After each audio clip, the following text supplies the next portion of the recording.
Hi, today I want to talk about your target demographic, knowing your target client base. A lot of small business people get this idea very wrong. When they are told, who is your target client base? Do you know who you cater to? Their first response is often, we cater to everybody here. We cater to every client. We don't shun anybody out. Their thinking is that if they cater to one specific type of customer, that they're going to be losing out on a lot of people. And that is not how it works. And I'm going to try to explain this the best way that I know how, through cheesy analogies. A target customer, somebody you know that you want, it's kind of like a goal. It's like setting a goal for your business. Who am I going to bring in? And a goal is kind of like a destination. You cannot get to a destination without knowing where you're going. The first step of getting anywhere is knowing where you're going. If I get into a cab and the guy asks me, where do you want to go? And I tell him, I want to see everything in New York. He's going to kick me out of his fucking cab because I'm wasting his time. And he cannot take me everywhere. He can take me to one place. So if I tell the cab driver, I'd like to see Madison Square Garden, at the very least, he can drive me to Madison Square Garden. You need to know where you want to go in order to get there. If you want customers, you need to know who it is you actually want, first and foremost. Now, again, what a lot of people think is that if they are not open to everybody, that they are losing business. The proper way to see it is something like this. In one day, you can get 2 of these people, 2 of those people, 2 of those people, 2 of these people, and 2 of these people. That's 10 customers. Or you could focus in on one demographic, and out of this demographic, you can get 30 people in a day. See, the idea is when your business is set up to cater to one specific type of customer, to one demographic, that you get a lot of that demographic. And you're going to get so much of that demographic that the amount of people from that demographic that you attract is going to be more than all of the customers from every group that you would get if your business didn't have one specific type of target customer. I would rather have 30 clients of one demographic than 10 clients of every demographic. Now, the other thing that confuses a lot of people in the repair community when I ask them about this and discuss it is they see target demographic in terms of what they see on marketing and pages after Googling target demographic. Most of that is age, sexual orientation, gender, religion, race. And in repair, this stuff doesn't really matter at all. Demographic in terms of age and sex does not matter. It's not like more people buy HP Pro Lion servers if they're gay than the straight people that buy these Lenovo servers. It doesn't work like that. People don't buy shit. People don't choose where to have their shit fixed based on their race. It's not like more gay people go to BNY Tech than Laptop MD. It's not like more black people will go to L2 versus D&Q Computer. This has nothing to do with it. What you are looking for in terms of a target client is very different from race, sex, age, etc. You're looking for people based on different sets of characteristics. Now, what I look for, hopefully to make things more clear to you, is very simple. I look for somebody who needs a laptop or a cell phone replaced. I look for people who have a $300 problem and want to spend $300. Or I'm looking for somebody who has a $50 problem who is willing to spend $50. What I want is somebody who's willing to spend the amount of money that is equivalent to the problem that they have. So if you are looking to spend less money than the amount that you would need to fix your problem, I'm not interested in doing business with you. Now, I am also looking for somebody who wants me to figure out what their problem is. I'm not looking for somebody who wants to tell me what their problem is and tell me what I need to do to fix it. When I meet those type of people, I think that they should fix their own problem so that they can see for themselves that applying the $50 solution to the $300 problem doesn't work. I'm looking for somebody who puts a premium on the use of good parts. I'm looking for somebody who's not going to say, but the guy in the back of the 99-cent store is $10 cheaper. I'm looking for somebody who is well informed. I want somebody who knows the difference between a new part and a refurb or a copy one and is willing to spend that extra $10 to get the good one put in. I'm looking for a well-informed customer. I want somebody who's well-informed on whatever it is they are asking me to do. I don't want somebody who's coming to me first. I don't like being the first place somebody's called.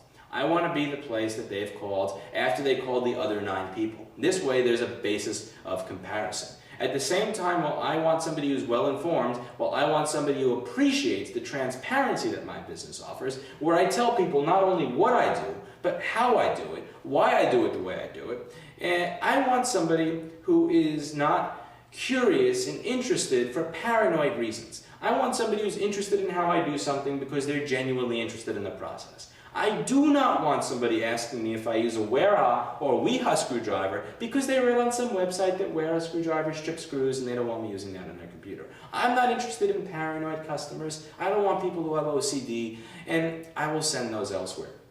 There are a lot of other characteristics that come into play here.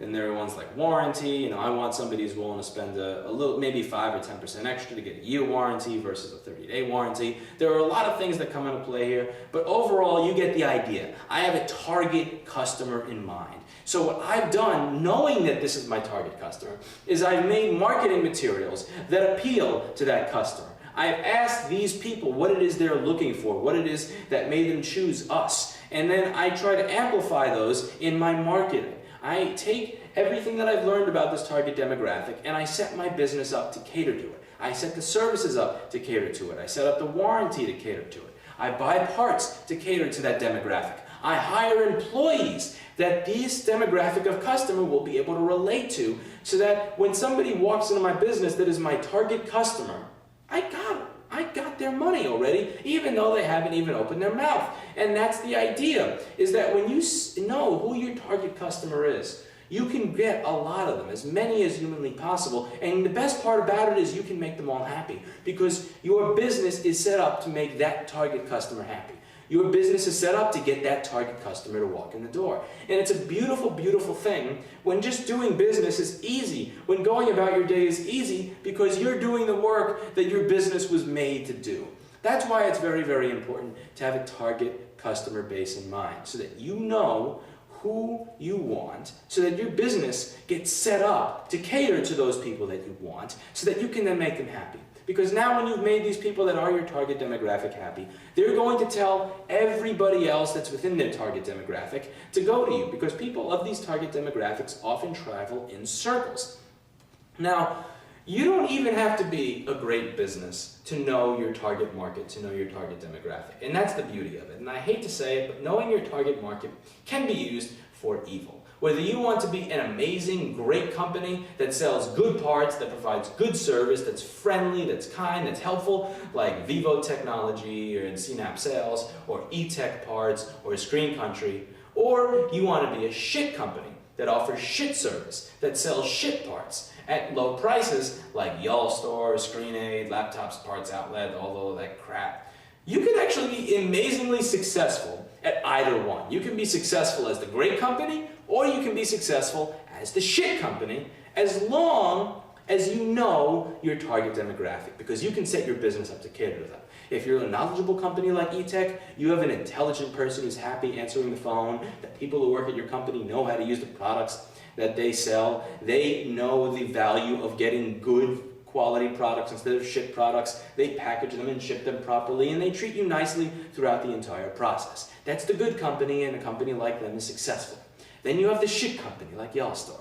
You have the company that sends you stuff that is just complete and utter dog shit. You have a company that's focusing on the person who goes lowest price on eBay. They send you something that's just total jack shit, knowing that you're a cheapskate.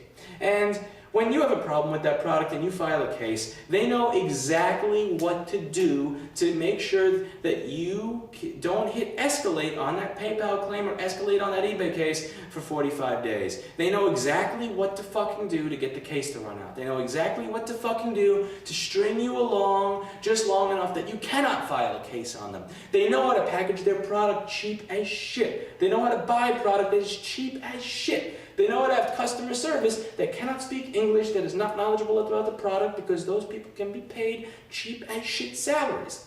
And as a result, they are wildly successful, and they grow their business, and people wonder, how is it that a company that sucks can grow and grow and grow? I visited Yallstore when they were operating out of a single family home on the 79th Street stop of the fucking D train, and I slowly watched this company grow into a retail powerhouse that sells to millions upon millions of customers on a regular basis.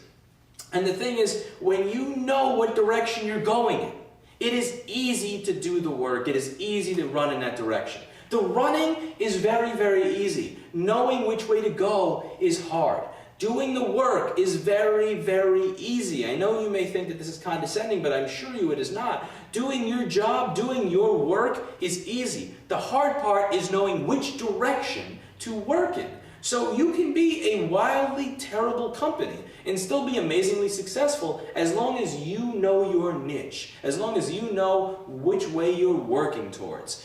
Now, one of the problems that I had with my supply business was that I was catering to everybody. I was catering to the person who arranges by lowest price on eBay. I was catering to the person who was willing to spend a premium for good parts. I wanted to sell the best stuff possible. I was catering to people who preferred ordering off of a website. I was also catering to people who just wanted to deal with generic e-commerce places like Amazon or eBay.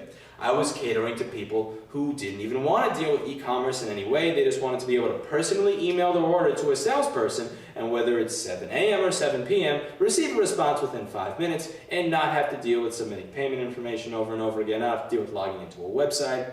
I was catering to the new repair person who never had a repair business, the guy who, when he blows a backlight fuse, blames the screen for it, and I was catering to people who had run retail and warranty service centers for the past 30 years. My problem was I had no direction, whereas my repair company had plenty of direction, which is why everything I did to improve my repair company it just happened and went like that, even though oftentimes I was putting minimal effort in or doing the wrong thing. Whereas everything that I tried to do to improve my supply company drove me insane and wound up being a complete clusterfuck. You cannot grow a company, you cannot grow a business without knowing what direction to go in. And you cannot know what direction to go in if you don't have a target customer, a target client. So what I'm suggesting you to do is think really hard about who your target customer is. And if you don't know who your target customer is, think about a few things. Who is it easiest for you to service? Who do you make the most money out of servicing? Who can you realistically get opposed to who can you realistically steal? Who can you realistically convert to a customer better than your competitors? And who are you realistically set up best to serve? Now, whether that's low end of the market, high end of the market, mid end of the market, don't think about it that way. Think about which end of the market do I have the best capability to make money in, and simply cater to that customer. And you'll notice that everything that you do to grow your business will happen easier as a result of you having that direction, of you knowing who your target customer is. Remember that demographics are not just age and sexual orientation and gender and things that you can click on checkboxes. Demographics have much more to do than that. It has to do with how somebody thinks. It has to do with how somebody thinks and perceives your product. It has to do with what they value, and that goes far beyond the crap that you can get just from checkbox surveys. So come up with a target customer for your business. Decide to grow your business in that direction.